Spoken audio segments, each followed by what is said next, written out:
Hyderabad outer ring road వరకు core urban region economy cure ప్రాంతాన్ని పూర్తిగా ప్రక్షాళన చేయనున్నట్లు ముఖ్యమంత్రి రేవంత్ రెడ్డి ప్రకటించారు.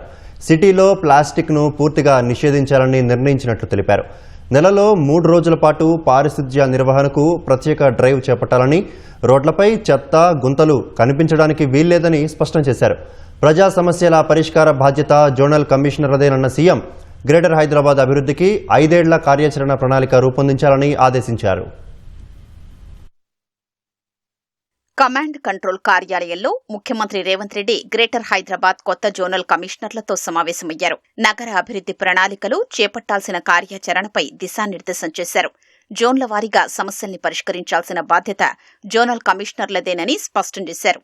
జోనల్ కమిషనర్లు ప్రతిరోజు క్షేత్రస్థాయిలో ఉండాలని ఆదేశించారు. కోర్ అర్బన్ రీజియన్ను ప్రణాళికాబద్దంగా అభివృద్ది చేయనున్నట్లు సీఎం వివరించారు.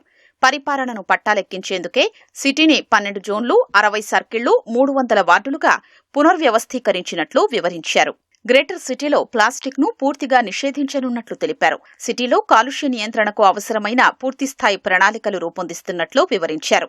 కోర్ ఏరియా పరిధిలో డీజిల్ బస్సులు, ఆటోల స్థానంలో ఎలక్ట్రికల్ వాహనాల్ని తీసుకురానున్నట్లు తెలిపారు. చెరువులు, నాలాల్ని ఆక్రమణల నుంచి కాపాడుకోవాలన్నారు. హైదరాబాద్లో చెత్త నిర్వహణ అత్యంత సంక్లిష్టమైన సమస్యగా పరిణమించిందన్న సీఎం నెలలో 3 రోజులు పారిశుధ్య నిర్వహణపై ప్రత్యేక డ్రైవ్ నిర్వహించాలన్నారు. ప్రతి 10 రోజులకోసారి గార్బేజ్ క్లియరెన్స్ డ్రైవ్ చేపట్టాలని, రోడ్లపై ఎక్కడా చెత్త గుంతలు కనిపించడానికి వీల్లేదని సీఎం స్పష్టం చేశారు. చెరువులు, నాలాలు, చెత్త డంపింగ్ ఏరియాల వద్ద సీసీ కెమెరాలు ఏర్పాటు చేయాలని సూచించారు. దోమల నివారణ, అంటువ్యాధులు ప్రబలకుండా జోనల్ కమిషనర్ చర్యలు చేపట్టాలన్నారు. హైడ్రా, జీహెచ్ఎంసీ, వాటర్ వర్క్స్ విభాగాలు జనవరి నుంచి నాలాల పూడికతీత పనులు ప్రారంభించారని ముఖ్యమంత్రి స్పష్టం చేశారు. హైదరాబాద్ నగరంలో వీధి దీపాల నిర్వహణపై ప్రత్యేక శ్రద్ధ చూపాలన్నారు. ఆన్లైన్ టెక్నాలజీని ఉపయోగించి ప్రజలకు పారదర్శక సేవలు అందించాలని తెలిపారు. జనన మరణ ధృవీకరణ, ట్రేడ్ లైసెన్సులు, ఇతర ధృవపత్రాల జారీకి సాంకేతికతను ఉపయోగించుకోవాలన్నారు.